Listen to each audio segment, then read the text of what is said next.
I really identify myself as just like as someone who is like multiracial, multicultural.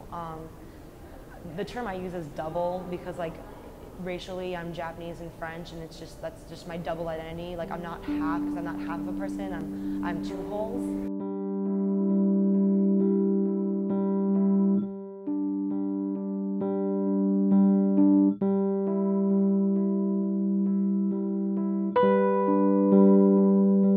Grassroots movement, especially moved by mothers, was to really provide kids an opportunity and parents to say, you don't have to choose one. If you come from this mixed heritage, you should be able to claim both and not one, or not have the teacher select that for you because of the way you look. So parents in general were really trying to fight to change that in the school system, because as you know, once you check the box, that's what you are identified. So I think it was trying to think about this in multiple ways.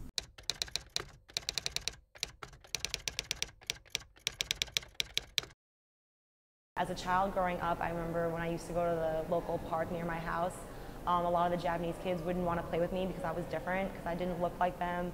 I had much more fair skin. I had just different facial features. My hair was lighter brown. Like most people, Japanese people usually have black hair, so like to have brown hair is kind of just, you stick out. And I just remember being teased a lot, being like, haha, like you're white, you're not Japanese.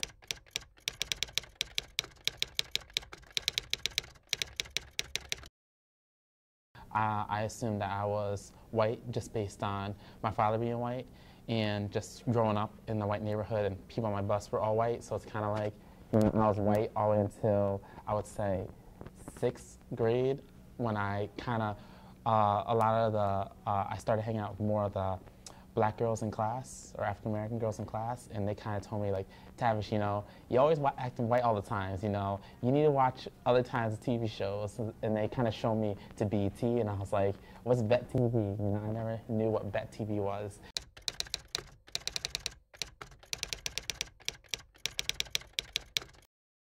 It was picture day, and I think it was preschool. I was really young, and my mom like let my hair go out really curly, and I was standing in line waiting to get my picture taken, and I heard like a couple boys in the back of the line like laughing or giggling. So I turned around to see what they were looking at, and one of the boys basically just came out and was like, "Oh, she has clown hair," or whatever, and it made me feel like I never really like noticed the difference before until that moment.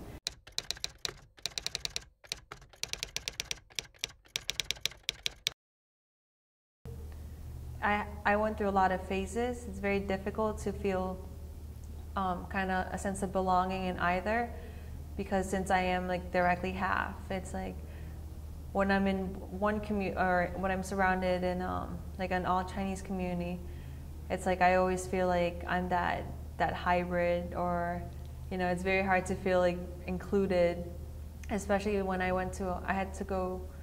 My mother's side of the family really wanted us to go to a Chinese school to try and keep the culture alive.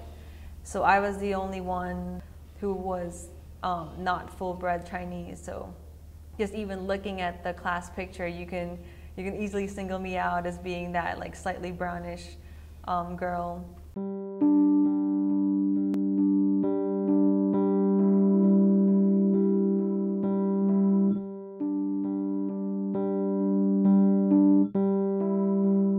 It's interesting that young people are talking about this, because maybe, I know when I was growing up, the fact of dating or marrying someone out of my race, even though I am Latina, specifically Puerto Rican, there's a lot of racial and ethnic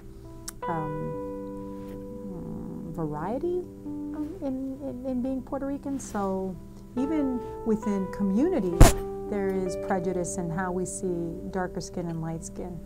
That it's not just a white-black phenomenon, but it does occur around, you know, within other communities.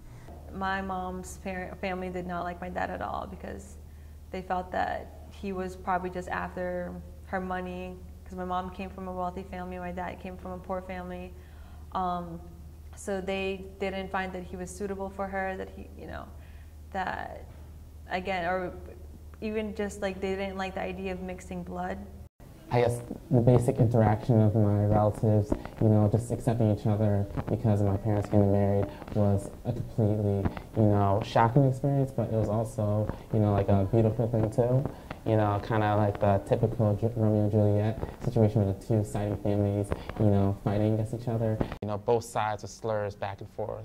So she was seen as the black sheep of the family because she was the only one who didn't do as like the traditional way of getting like an arranged marriage type of thing.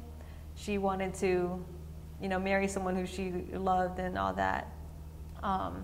So they had to go through like so many obstacles just to fight for their love. On my father's side of the family, my grandmother, she was very French, very traditional, very old-fashioned, and she, like, her vision of like the perfect wife is like someone like Jackie Kennedy. If I were to just give a visual image, and so my mom doesn't fit that whatsoever.